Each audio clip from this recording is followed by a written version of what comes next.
The middle class is shrinking, not because people are lazy, because the rules changed. You can do everything right and still fall behind. This isn't an accident, it's a trap.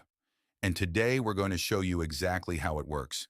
Meet James. He's 35, makes $65,000 a year, has a degree, a mortgage, a 401k. By every measure, James is winning. He did what they told him. Work hard, get educated, buy a house, save for retirement. Here's what James doesn't know. The same path that worked for his parents is now a dead end. Three things changed. Housing exploded. Education became a debt machine. Healthcare became a silent drain. Let's start with housing. In 1970, the average home cost about $25,000. Today, over $400,000. That's a 1,500% increase. Meanwhile, wages went up about 400%. Can you see the gap? James's parents bought their house for $80,000 in 1990. Today it's worth $450,000. Sounds great, right? But here's the trap. James's parents could buy that house on one income. James needs two incomes just to afford the mortgage. And if James sells that house, he doesn't get the $450,000. He has to buy another house that also costs $450,000. The wealth is an illusion. It's all inflated. Now education. In 1980, a four-year degree cost about $10,000 total. Today, the average is over $40,000. Total student debt in America is now over $1.7 trillion. That's a trillion with a T. James has $45,000 in student loans. He pays $400 a month, every month, for 20 years. In total, he'll pay about $96,000. For a $45,000 loan, the bank doubles its money. But here's the real trap. That degree, it doesn't guarantee anything anymore. In 1980, the college wage premium was massive. Degree holders earned 40% more than non-graduates. Today, that premium has shrunk, and many graduates are working jobs that don't even require a degree. The degree cost more, but delivered less. That's not an education problem, that's a debt machine. Now, healthcare. The average American family spends over $30,000 a year on healthcare. That's $2,500 a month. Most people think healthcare is about being sick.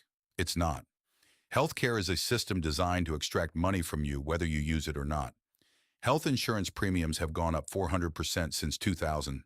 Deductibles have gone up 500%. James pays $600 a month for health insurance. That's $7,200 a year, before he even sees a doctor. And his deductible? $5,000. That means he pays the first $5,000 of any medical bill out of pocket.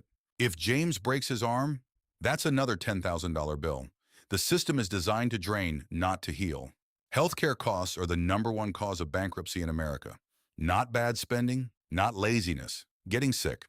Together, housing, education, and healthcare consume about 70% of the average middle-class income. That's not a cost of living. That's a design.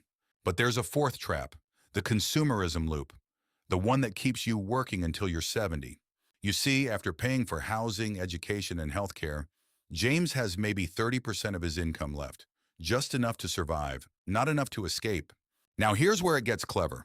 That 30%, they want you to spend it, not save it, spend it. Because if you save that money, you might escape. You might stop working. You might break the system. So they created consumerism, the idea that you deserve nice things, that you should treat yourself, that happiness comes from stuff. New phone, new car, new clothes, subscription services, DoorDash. That 30% evaporates.